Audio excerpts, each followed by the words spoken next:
Number 20 देखिए 19 और 20 एक ही जैसा है, तो एक क्वेश्चन बता देना है। ऐसे तो इस तरह का क्वेश्चन आपको बता चुके हैं, ठीक है, लेकिन फिर भी ये दोबारा देख लीजिए।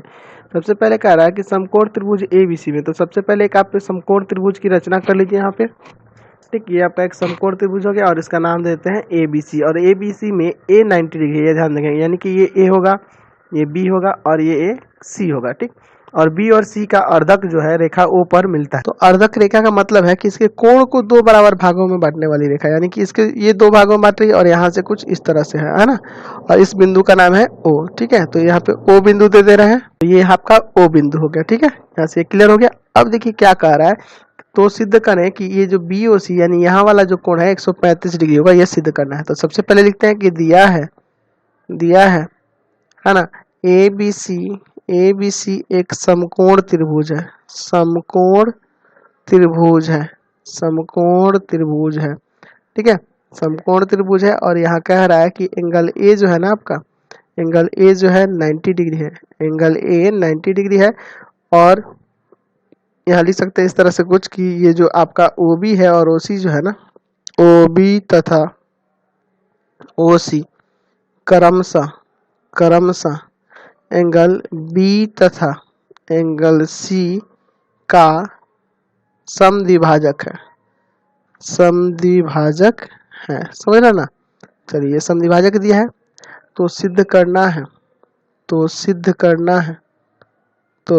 करना है क्या आपको सिद्ध करना है कि एंगल BOC जो है ना, BOC वो आपका 135 डिग्री है। चलिए तो अब इसका प्रमाण देखते हैं। पहली बात कि यहाँ जो कह रहा है कि OB और OC एंगल B और C का समद्विभाजक है, उसको लिखते हैं। OB तथा OC क्रमशः एंगल B तथा एंगल C का समद्विभाजक है। ठीक है, अच्छा समद्विभाजक है यानी कि इसके दो कोणों को किसे दो बराबर भागों में बांट रहा है। तो आप लिख सकते हैं कि एंगल OBC यानी कि ये वाला OBC यानी ये वाला जो एंगल होगा ना आपका क्या होगा, हाफ होगा एंगल B का, या यूं कहें तो आप लिख सकते हैं 2 एंगल OBC बराबर एंगल B, है ना। ये दो आके इसमें गुना कर दिया। उसी तरह एंगल OCB जो होगा ना, OCB ये वाला कोण, ये इस पूरे C का आधा होगा, हाफ ऑफ एंगल C। या तो ऐसे भी लिख सकते हैं कि 2 एंगल OCB बराबर एंगल C। समझ गए। अब यहाँ देखिए इस त्रिभुज में यहाँ जो है ये पहले चीज तो ये 90 दिया है, एंगल ये 90 दिया है, तो पहले बड़े वाले त्रिभुज में देखिए, त्रिभुज ABC में। ठीक है, तो यहाँ देख रहे हैं कि angle A plus angle B plus angle C बराबर होगा 180 डिग्री। ऐसा क्यों होगा, तो जानते हैं आपको कि त्रिभुज के तीनों कोणों का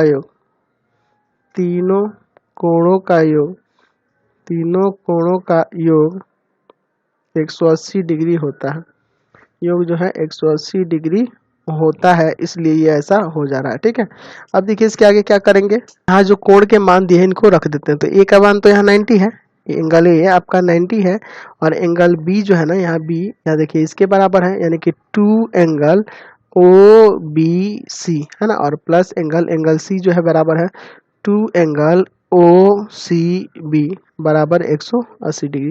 तो ये 90 आके इधर घट जाएगा 180 में से ना, तो 180 में से पहले यहाँ घटा दीजिए, ये आपका 180 है, तो ये 90 ले जाकर उधर घटा दीजिए और यहाँ 2 कॉमन कर लीजिए, तो 2 angle OBC plus angle OCB बराबर हो जाएगा 90 डिग्री। अब ये दो को ले जाएंगे भाग में, तो एंगल OBC और प्लस एंगल OCB बराबर आ जाएगा 45 डिग्री। ठीक है, अब चलिए त्रिभुज BOC में इसमें, ठीक है, इसमें कौन कौन सा कोण है, तो एंगल है एक BOC, ठीक है, और दो एंगल ये वाले हैं, देख लीजिए OBC और OCB, यही दोनों ना, एंगल OBC और प्लस एंगल OCB बराबर 180 डिग्री। अब ये 180 क्यों हो रहा है, तो आपको पता है कि त्रिभुज के तीनों कोणों का योग कितना होता है 180 डिग्री, इसके कारण हो रहा है। तो यहाँ जैसे ऊपर लिखे थे लिख सकते हैं कि त्रिभुज के तीनों कोणों का योग 180 डिग्री होता है। ठीक है, त्रिभुज के तीनों कोणों का योग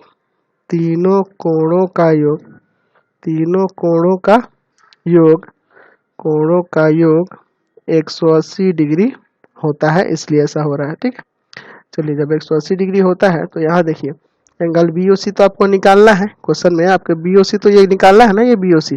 चलिए BOC निकालना है तो इसको लिख दीजिए एंगल BOC इसी तरह से, और इन दोनों का योग यहाँ पे 45 डिग्री दिया है। ठीक है, और बराबर में है 180, तो 45 को उधर ले जाकर घटा दीजिए तो BOC आपका आ जाएगा ना 135 डिग्री। समझ गए?